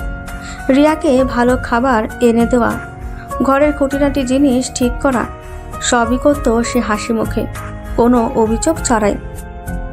রিয়ার কঠিন হৃদয়ে জমতে থাকা বরফের স্তর এবার গলতে শুরু করলো। সে দেখল গ্রামের সাধারণ মানুষগুলো যাদের সে ঘৃণা করত, তারা কতটা নিঃস্বার্থ আর মানবিক। অন্যদিকে আসিফ, যাকে সে ছোট লোক চাকর বলে অপমান করত, সে তার জন্য নিজের আরাম আয়েশ সব ত্যাগ করেছে। একদিন সকালে রিয়া নিজেই কুয়োর জল তুলতে গেল। এবার সে সাবধানে হিল ছাড়া খালি পায়ে গেল। জল তুলতে কষ্ট হলো, সে ধীরে ধীরে কাজটা শিখে নিল। শশী মাসি দূর থেকে হাসি মুখে তাকে উৎসাহ দিলেন। আমি এতদিন কি ছিলাম? একটা অহংকারী অন্ধ মানুষ। রাতে যখন আসিফ ক্লান্ত শরীর নিয়ে ফিরত, রিয়া তখন আর শুয়ে থাকতো না। সে নিজেই রান্না করে তার জন্য খাবার সাজিয়ে দিত। এক সন্ধ্যায় আসিফ যখন মেঝেতে শুতে যাচ্ছিল, রিয়া তাকে ডাকলো ধীরে, প্রায় ফিসফিস করে। তুমি কেন মেঝেতে শোবে? তোমার শরীর খারাপ করবে, তুমি খাটে এসো। আমি জানি এই বিয়ে আমরা কেউ চাইনি, কিন্তু এখন তো আমরা স্বামী স্ত্রী, আর তুমি সারাদিন এত কষ্ট করো, তোমার একটু আরাম দরকার। আসিফ খাটে এলো, কিন্তু তাদের মাঝে তখনও দূরত্ব ছিল। তবে এই দূরত্ব ছিল সম্মানের, ঘৃণার নয়। একদিন রিয়া আসিফের জন্য রাতের খাবার বানাচ্ছিল। আসিফ ঘরে ঢুকে দেখল রিয়া রান্নার সময় হাতে সামান্য আঘাত পেয়েছে। কি হয়েছে রিয়া? সাবধানে কাজ করতে পারো না? আসিফের কণ্ঠে ছিল উদ্বেগ, যা রিয়া আগে কখনো শোনেনি। আসিফ নিজেই তার হাতে যত্ন করে ওষুধ লাগিয়ে দিল। আসিফের মুখের দিকে তাকিয়ে তার চোখে কৃতজ্ঞতা। আমার জন্য এত চিন্তা করো কেন? আমি তো তোমার সাথে কত খারাপ ব্যবহার করেছি। আপনি আমার স্ত্রী, আমি আপনাকে ঘৃণা করি না রিয়া। আমি শুধু আপনার অহংকারকে ঘৃণা করতাম। এখন সেই অহংকার ভাঙছে। আপনি যখন প্রথমবার কাদার মধ্যে পড়েছিলেন, আমি হেসেছিলাম, কারণ আপনার অহংকার মাটির সাথে মিশে গিয়েছিল। কিন্তু এখন আমি খুশি, কারণ আপনি মানুষ হচ্ছেন। আসিফের এই কথাগুলো রিয়ার ভেতরের দেওয়ালটা ভেঙে দিল। সে বুঝতে পারল আসিফ কেবল তাকে রক্ষা করেনি, বরং তাকে নতুন জীবনও দিয়েছে। রিয়া চোখ নামিয়ে বলল, আমাকে ক্ষমা করো আসিফ। সেই রাতে তাদের মাঝে শারীরিক কোনো সম্পর্ক হলো না, কিন্তু তাদের হৃদয় কাছাকাছি এলো। রিয়া তার জীবনের প্রথম সত্যিকারের শান্তি অনুভব করলো। সেই শান্তি যা কোনো দামি এসি বা বিলাসবহুল বিছানায় পাওয়া যায় না, যা পাওয়া যায় কেবল একজন মানুষের নিঃস্বার্থ ভালোবাসায়। রিয়া তার অহংকারের রাজমহল ছেড়ে এবার মানবতার ঘরে প্রবেশ করল। রিয়ার অনুশোচনা আর আসিফের নিঃস্বার্থ ভালোবাসা তাদের বিচ্ছিন্ন সম্পর্ককে ধীরে ধীরে নতুন এক পথে নিয়ে চলল। রিয়া তার গ্রামে নতুন জীবন মেনে নিতে শুরু করলো। সে এখন আর নিজেকে ম্যাডাম ভাবে না, বরং গ্রামের সহজ সরল জীবনধারার একজন অংশ হতে চেষ্টা করে। সে শশী মাসির কাছে রান্না শেখা শুরু করলো। মিনার সাথে কুয়া থেকে জল আনত। তার ভেতরের অভিমান আর জেদ কমে আস্তে আস্তে এক সহজ মানবিক রিয়া বেরিয়ে এলো। আসিফ দেখলো রিয়া এখন আর তাকে এড়িয়ে যায় না। সারাদিনের শেষে যখন সে ক্লান্ত হয়ে ঘরে ফিরত, রিয়া তার জন্য জল এনে দিত, তার হাত মুখ ধুয়ে দিত আর যত্ন করে খাবার পরিবেশন করত। পরের রাতে আসিফ যখন মেঝেতে শোবার প্রস্তুতি নিচ্ছিল, রিয়া তাকে ডাকলো। আসিফ খাটে উঠল। তারা দুজনেই পাশাপাশি শুয়ে রইল। তাদের মাঝে আর কোনো দেওয়াল ছিল না। তাদের চোখ কথা বলল, যা ভাষা দিয়ে প্রকাশ করা যায় না। তোমার কষ্ট হচ্ছে না তো? না, তোমার কাছে এলে আমার শান্তি লাগে। মনে হয় তুমি একমাত্র মানুষ যে আমাকে সত্যিই রক্ষা করেছো আর আমার এই নতুন জীবনে আমাকে সাহস জুগিয়েছো। আমি ভুলে গেছি শহরের জীবন, আমি ভুলে গেছি আমার অহংকার। এখন শুধু মনে হয় তুমিই আমার সব কিছু। রিয়া ধীরে ধীরে আসিফের কাঁধে মাথা রাখল। আসিফও দ্বিধা না করে তার হাত দিয়ে রিয়াকে কাছে টেনে নিল। এই প্রথম তারা একে অপরের সান্নিধ্য অনুভব করল। তাদের সম্পর্ক এখন আর রায়হান সাহেবের দেওয়া কোনো চুক্তি নয়, বরং একে অপরের প্রতি গভীর নীরবতা আর ভালোবাসার বন্ধন। রিয়া, আমি তোমাকে ভালোবাসি আসিফ, আমাকে ক্ষমা করো। আমি তোমাকে অনেক কষ্ট দিয়েছি। আমি চাই তুমি আমাকে তোমার স্ত্রী হিসেবে গ্রহণ করো। আসিফের চোখ জলে ভরে গেল। যে মেয়ে তাকে সারা জীবন ঘৃণা করেছে, আজ সে তার বুকে আশ্রয় চাইছে। তার ভালোবাসার কাছে রিয়ার সব অহংকার পরাজিত হলো। আসিফ রিয়াকে আলতো করে নিজের আরও কাছে টেনে নিল। আমিও তোমাকে ভালোবাসি রিয়া। সব ভুলে গিয়ে আজ থেকে আমরা নতুন জীবন শুরু করব। সেই বাসর রাতে তাদের শরীরের সাথে হৃদয়ের মিলন হলো। সেই রাতে রিয়া আর আসিফের সম্পর্ক এক নতুন গভীরতা পেল। তাদের প্রেম যা শুরু হয়েছিল ঘৃণা আর অভিশাপ দিয়ে, তা এখন বিশ্বাস আর ভালোবাসার এক মজবুত ভিত্তি পেল। তাদের হৃদয় যখন এক হলো, তখন আর কোনো দূরত্ব রইল না। বাসর ঘরটি তাদের জন্য ছিল না, কিন্তু সেই ছোট্ট মাটির ঘরটি তাদের ভালোবাসার মন্দির হয়ে উঠল। রিয়া যে একসময় এই ঘরকে নরক মনে করত, আজ সেই ঘরের উষ্ণতায় নিজেকে খুঁজে পেল। আসিফ তার ভালোবাসার হাত দিয়ে রিয়ার ভেজা চুলগুলো আলতো করে সরালো। তার চোখে ছিল শ্রদ্ধা আর গভীর মমতা। রিয়া প্রথমবার দেখল আসিফের চোখে কোনো লালসা নেই, আছে শুধু বিশুদ্ধ ভালোবাসা। আমি তোমার কাছে ঋণী আসিফ। তুমি আমাকে কেবল বাঁচাওনি, আমাকে ভালোবাসতে শিখিয়েছো। আমি আজ তোমার স্ত্রী। আসিফ তার কপাল রিয়ার কপালে ছোঁয়ালো। তাদের নিঃশ্বাসের উষ্ণতা এক হলো। রিয়া দ্বিধা ভুলে গিয়ে নিজেকে সম্পূর্ণরূপে আসিফের কাছে সমর্পণ করলো। তাদের শারীরিক মিলন হলো, যা ছিল ভালোবাসা, বিশ্বাস আর ত্যাগের এক পবিত্র বন্ধন। সেখানে কোনো অহংকার ছিল না, ছিল না কোনো ঘৃণা, ছিল কেবল দুটি মানুষের আত্মার মিলন। রিয়া প্রথমবার বুঝতে পারল শারীরিক সান্নিধ্য কতটা পবিত্র হতে পারে যখন সেখানে থাকে সত্যিকারের ভালোবাসা। সে অনুভব করলো তার সারা জীবনের বিলাসবহুল জীবন নয়, বরং এই দরিদ্র ঘরের ভালোবাসাটাই তার সবচেয়ে বড় সম্পদ। আসিফ যে একসময় ছিল চাকর, সে আজ তার রাজকুমারী স্ত্রীকে পেল শুধু ভালোবাসা আর সম্মান দিয়ে।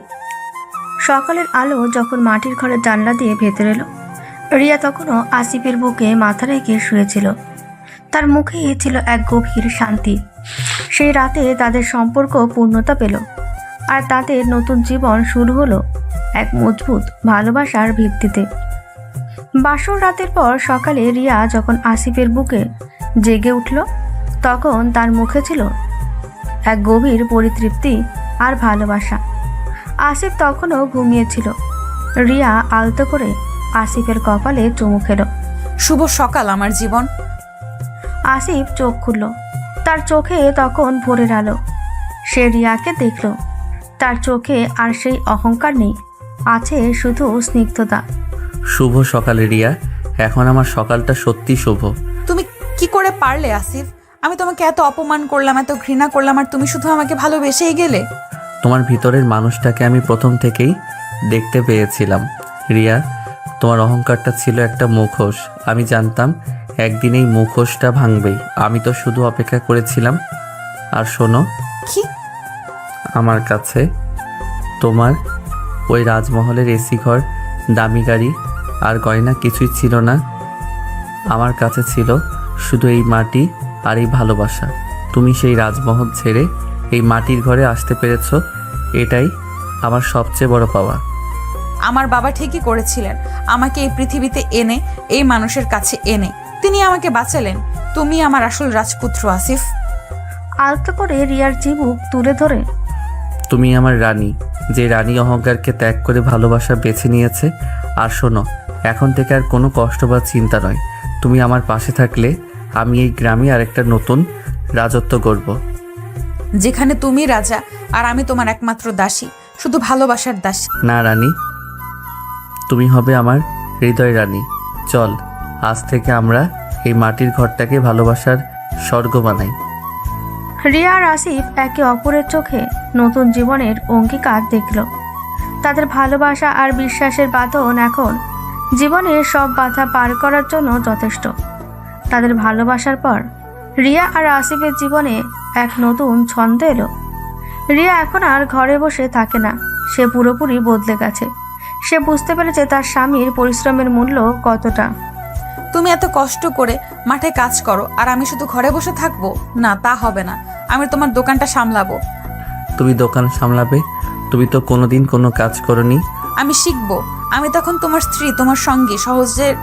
শহরের কলেজে ডিগ্রি কাজে না লাগুক, তোমার ভালোবাসা তো কাজে লাগাতে পারি।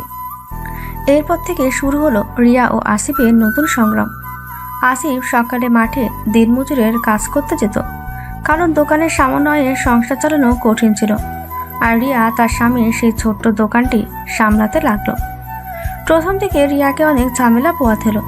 গ্রামের মানুষের সাথে দরদাম করা, হিসেব রাখা, এসব তার জন্য কঠিন ছিল। কিন্তু তার আন্তরিকতা ও মিষ্টি ব্যবহার ধীরে ধীরে গ্রামের মানুষের মন জয় করে নিল। রিয়া এখন হাসি মুখে শশী মাসির কাছে চাল ডাল বিক্রি করে, মিনার সাথে গল্প করে।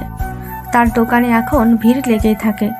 তার সততা আর যত্নশীল ব্যবহারে দোকানটি অল্প সময় লাভজনক হয়ে উঠল। আসিফ যখন দিনের শেষে কাদা মেখে ক্লান্ত হয়ে ফিরত, রিয়া তখন দোকান বন্ধ করে তার জন্য খাবার তৈরি করত।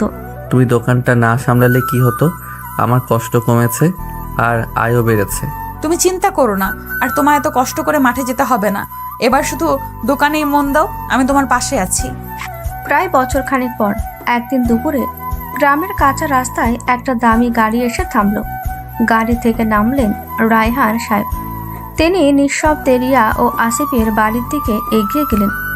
রায়হান সাহেব দেখলেন রিয়া হাসি মুখে দোকানে বসে গ্রামের মহিলাদের সাথে গল্প করছে, সাবধানে হিসেব করছে।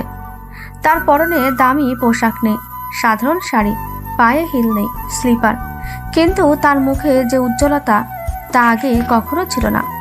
হঠাৎ রায়হান সাহেবকে দেখে চমকে উঠল। বাবা, আপনি? রিয়া দ্রুত উঠে গিয়ে রায়হান সাহেবের পায়ে হাত দিয়ে প্রণাম করল। তার চোখে কোনো অহংকার বা ভয় ছিল না, ছিল শুধু বিনয়।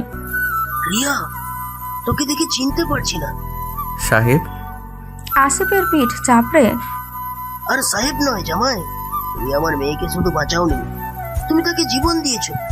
আমি তো ভেবেছিলাম সে তো এই কষ্ট সহ্য করতে পারবে না, কিন্তু রায়হান সাহেব রিয়াকে জড়িয়ে ধরলেন। তার চোখে তখন আনন্দাশ্রু। তুই সত্যিই বদলে গেছিস মা।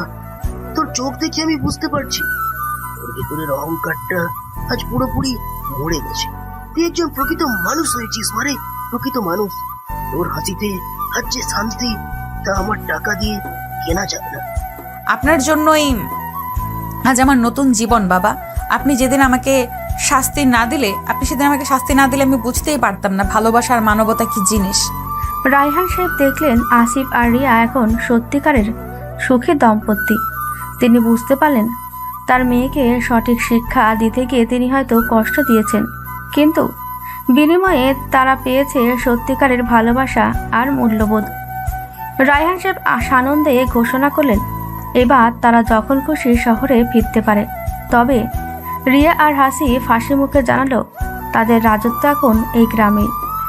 রায়হান সাহেবের আশীর্বাদ পাওয়ার পর রিয়া আর আসিফের দাম্পত্য জীবনে আরও আনন্দ এলো। তাদের ছোট্ট সংসার ভালোবাসা আর আনন্দে ভরে উঠল। আসিফ এখন মাঠে যাওয়া অনেকটাই কমিয়ে দিয়েছে। রিয়া দোকান সামলায় আর আসিফ তাকে নতুন পণ্য আনা ও হিসেব রাখার কাজে সাহায্য করে। তাদের যৌথ প্রচেষ্টায় দোকানটি এখন বেশ সফল। এর কিছুদিন পরের কথা, একদিন সকালে রিয়া তার নিত্যদিনের কাজ করতে গিয়ে হঠাৎ অসুস্থ বোধ করলো। বমি বমি ভাব আর মাথা করা শুরু হলো। কি হলো রিয়া, তোমার শরীর খারাপ লাগছে? তুমি তো কাল রাতেও ভালোভাবে ঘুমাওনি। জানি না, শরীরটা কেমন যেন দুর্বল লাগছে, হয়তো গ্রামের গরমে এমন হচ্ছে। আসিফ আর দেরি করল না। সে তৎক্ষণাৎ রিয়াকে নিয়ে গ্রামের স্বাস্থ্যকেন্দ্রে গেল।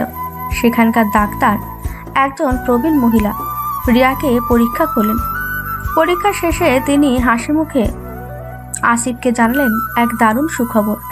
রিয়া, তোমাকে দেখে মনে হচ্ছে তোমার জীবনে এক নতুন অতিথি আসছে। তোমরা বাবা মা হতে চলেছো।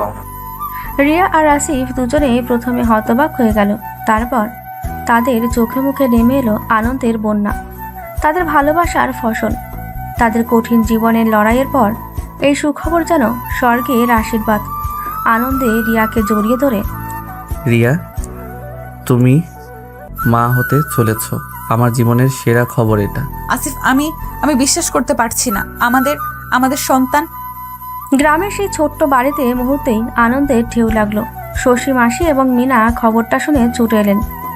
শশী মাসি রিয়াকে কোলে বসিয়ে আদর করলেন, আর মিনা তাকে নানান ধরনের লোক উপদেশ দিতে শুরু করলো। বৌমা, সাবধানে থাকবে, এখন আর ভারী কাজ করবে না। আমি আসিফকে বলে দেব সে যেন এখন তোমাকে বেশি কষ্ট না দেয়। রিয়া এই প্রথমবার তার জীবনে এত গভীর এবং সত্যিকারের সুখ অনুভব করলো। তার গর্ভে এখন তাদের ভালোবাসার প্রতীক।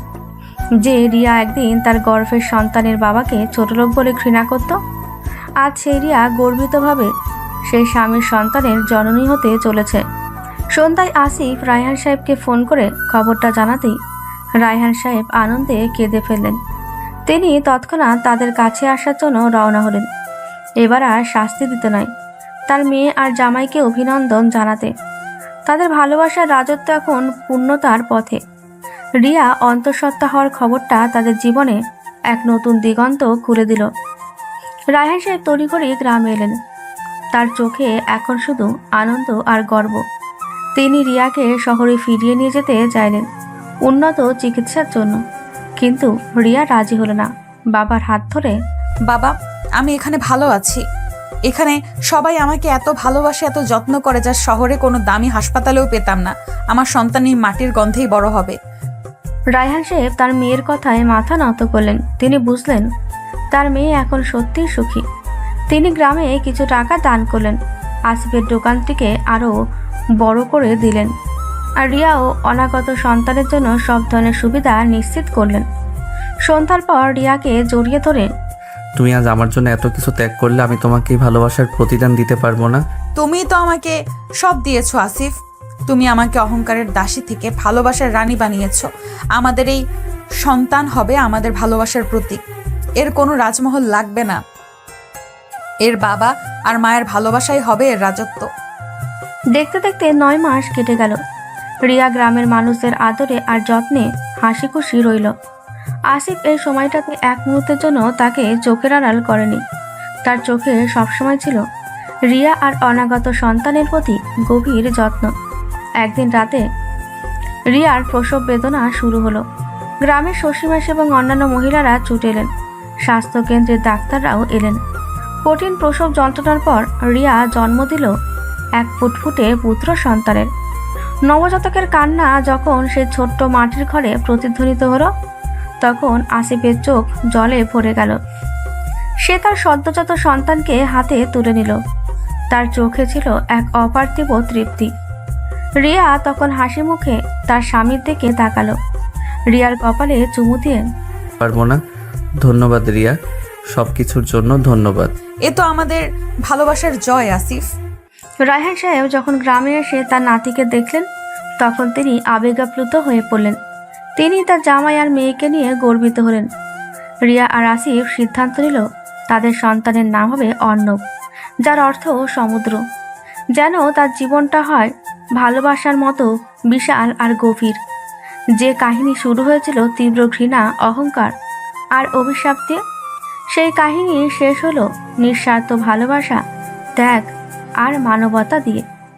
রিয়া তার অহংকারের রাজমহল ছেড়ে মাটির ঘরে নেমে এসেছিল বটে, কিন্তু সেই মাটির ঘরে সে খুঁজে পেল তার সত্যিকারের পরিচয়, তার সত্যিকারের ভালোবাসা। আসিফের অভিশাপ সত্য হয়েছিল, রিয়ার অহংকার ভেঙেছিল, কিন্তু সেই অভিশাপই তাদের জীবনের সবচেয়ে বড় আশীর্বাদ হয়ে এসেছিল। তারা প্রমাণ করল ভালোবাসা আর মানবতাই জীবনের আসল ঐশ্বর্য।